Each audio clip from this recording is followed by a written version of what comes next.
نماز جمعہ کے بعد آپ مدینہ کی طرف چلے، 3 میل کا سفر ہے۔ بنو سالم سے ابھی مدینہ کتنا دور ہے؟ 3 میل۔ تو اس طرف بھی انصار اور مہاجرین، اس طرف بھی انصار و مہاجرین، 3 میل لمبی لائنیں، ادھر بھی استقبال کرنے والے، ادھر بھی استقبال کرنے والے۔ ان کے ہاتھوں میں جھنڈے نہیں تھے، ان کے ہاتھوں میں تلواریں تھیں۔ حضور کے استقبال کے لیے جو آئے ان کے ہاتھ میں کیا تھی؟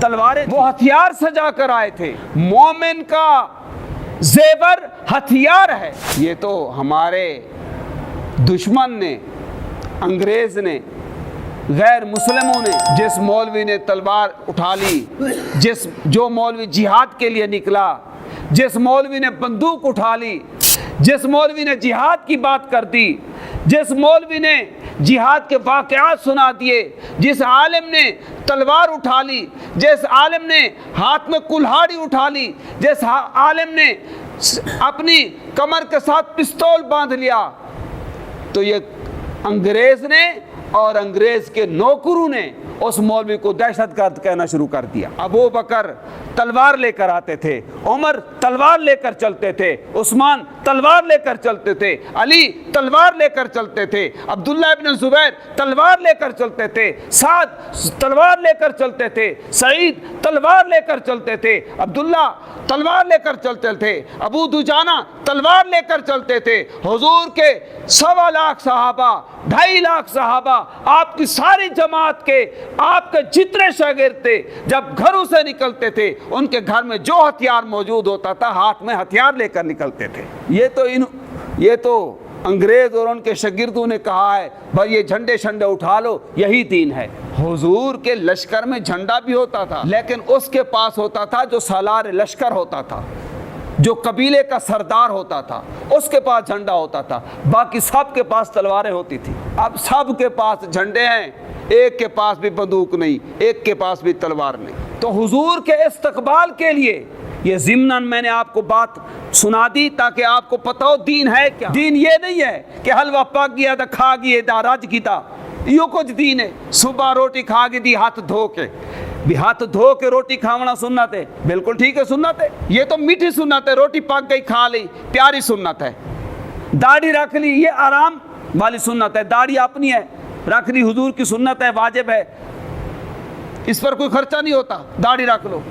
مولانا سعد صاحب مدد ذلہ العالی، اسی ہفتے میں کا ان کا بیان ہے، میں سن رہا تھا، وہ فرما رہے تھے، کان کھول دے دل کھول دے گال سنو، بڑے عالم ربانی دی بڑی عجیب گال ہے۔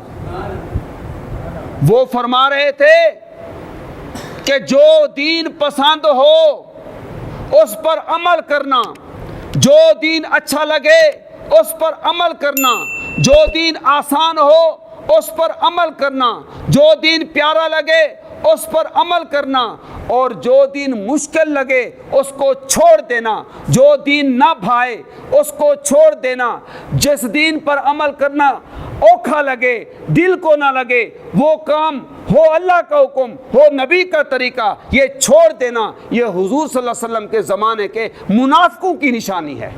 تو تلوار اٹھانا، ہتھیار اٹھانا، بندوق اٹھانا سنت ہے میرے نبی کی اور سنت ہے صحابہ۔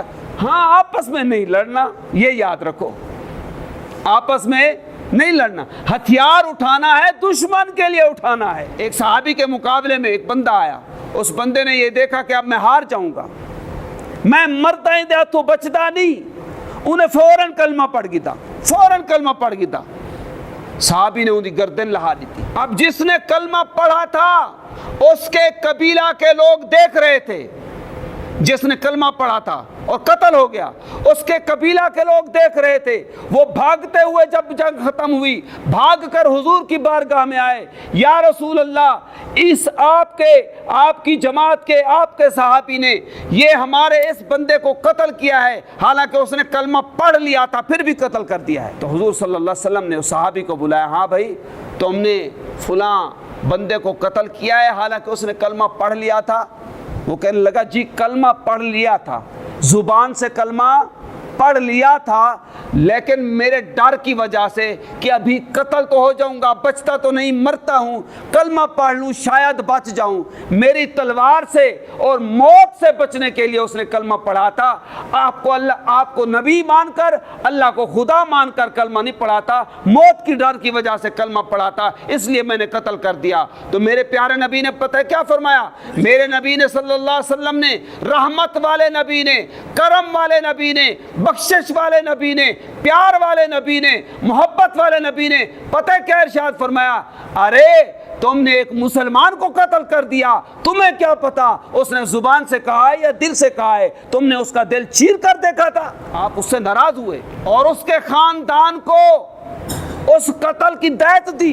تو تلوار اٹھانی ہے, اپنوں کو نہیں مارنا.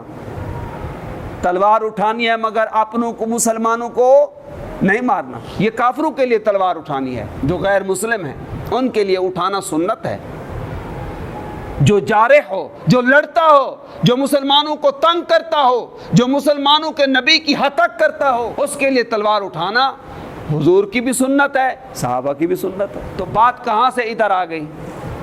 یاد ہے حضور کے استقبال کے لیے آئے مدینہ سے لوگ, 3 میل کی صف ادھر, 3 میل کی صف ادھر.